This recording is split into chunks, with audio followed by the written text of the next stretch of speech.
Right lads, happy homebrew Wednesday. So, today Wednesday, day off. Very unusual I know, but hey. So we're going to do a bit of brewing because I'm working all weekend, so I was hopefully going to brew on Saturday with the lads because I think it's another Uvu brew, but some of us have got to work.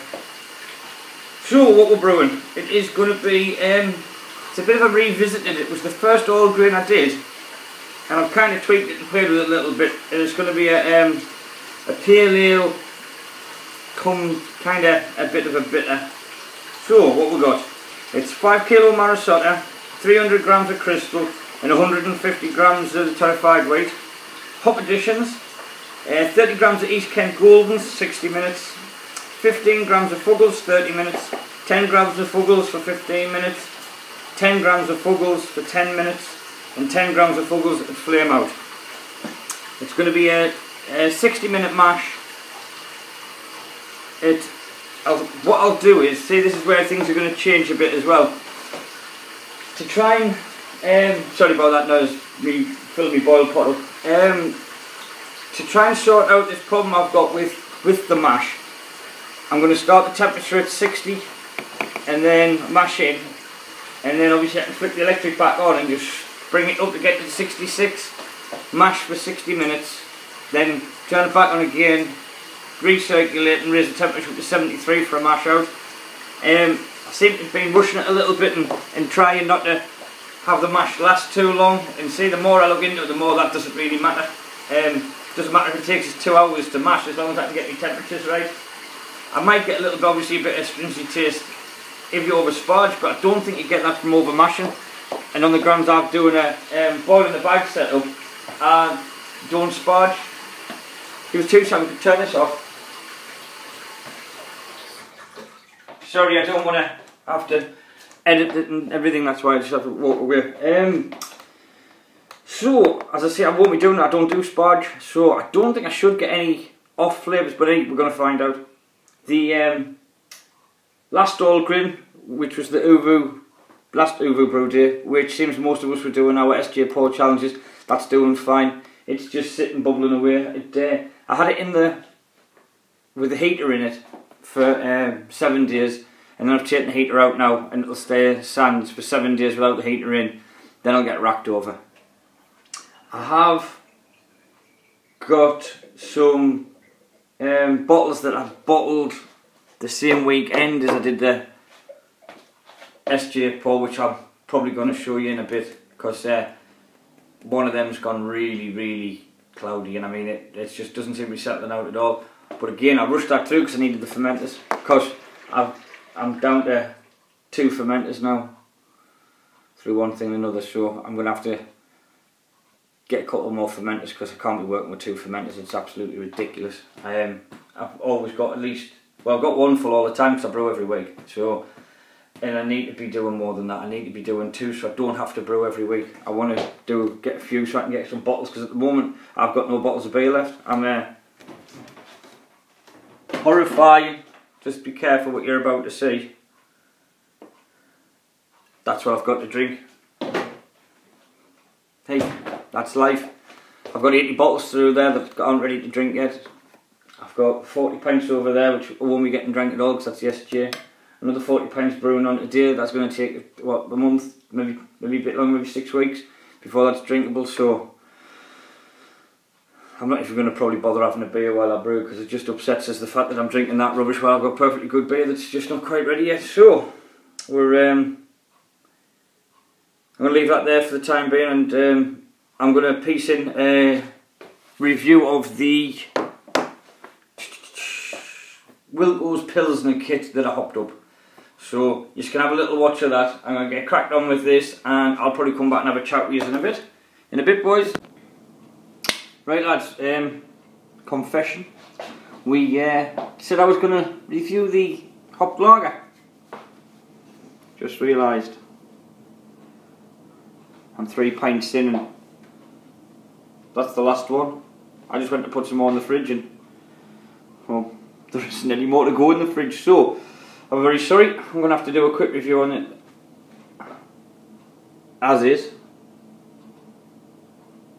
For some reason she looks really cloudy on there, but when I look at her here, she isn't. She is really, really clear. And I mean, she really is clear. So, let's get down to see. She's got that nice, tight little bubbled head. I'll just give that little swirl up. And you'll see that just clings to the glass. She really is quite a good body to her, good mouth feel and everything about it. She really is nice. It is it's a Wild Ghost kit, bought in the sales. £8 I think they were going for, and it was dry hopped. I didn't do anything other than the kit. The kit was, you can see the video, it's pretty much just a kit and kilo, nothing special, nothing strange. And then I dry hopped her because, well, I've dry hopped like lagers before, but this time I did it with the Amarillo, so just to see what she was going to be like. So on the nose, she's kitty. This kit does still hold that smell. If I can kind of get that out of the way, it's a little bit lemony, a little bit fruity as much, but maybe zesty might be the better way to say it. Yeah. So, as I said, I've already been drinking these, so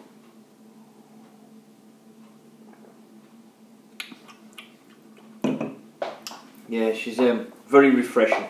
Beautiful pint when you finished work. She's not particularly strong.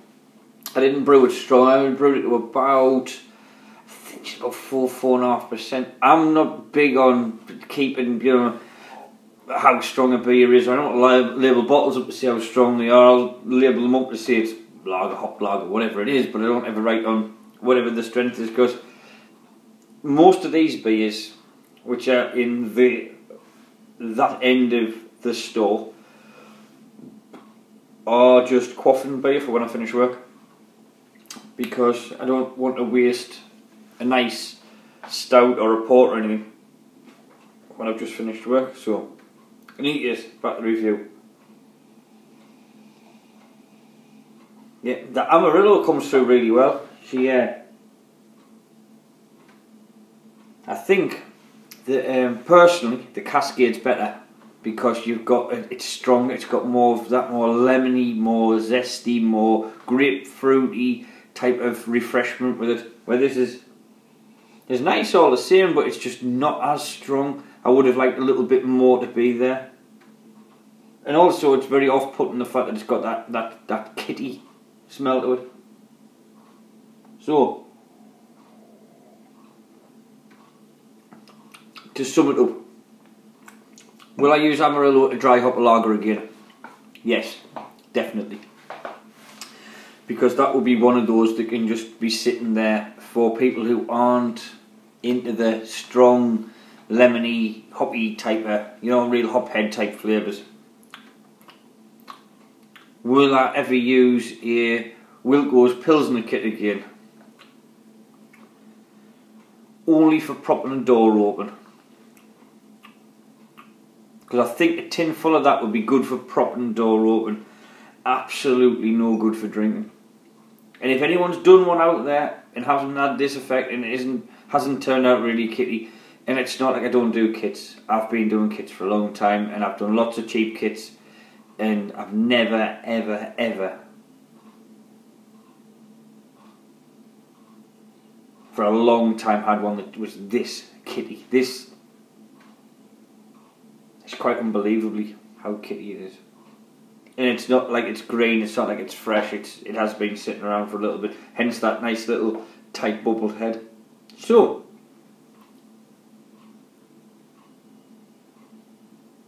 yeah, so have a go, get yourself a cheap lager kit, not the Wild Ghost Pilsner kit, just a cheap lager kit, try it. I would say, if you do a batch off, split it in two. You can even go as far as to where you're going to bottle one half and bottle it, and what's left, stick it in another fermenter and just dry hop it. Whack it on, leave it for 7 days with the hops, and then bottle it and try it for yourself. Do a video, see what it's like. It's what it's all about, having a go. So, thanks for watching, boys. Right, and so that's a review of the hop lager which I did the other night.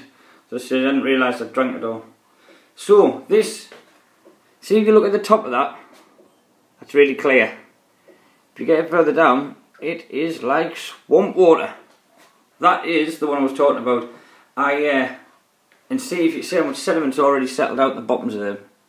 What it was, they only had a week. Sorry, they had 10 days in the fermenter. As I finished fermenting, and normally I would have racked them over and then left them for another week to settle out a bit, because I need the fermenter. I didn't bother, I just put them straight in the bottles. And they've been in the bottles for like, I don't know, fortnight now. And they got that far after about a week and they haven't gone anywhere. So, I don't know, I'm just going to leave them, sit on them. They should settle out eventually. It's just, don't rush them through, lads. Don't rush to get them into bottles, because that's what looks like is going to happen.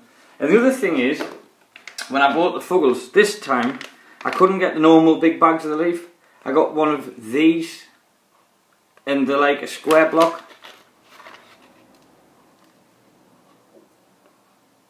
That's what it looks like. I don't know if anybody else has ever had them. I've never had this, the first time I've had them.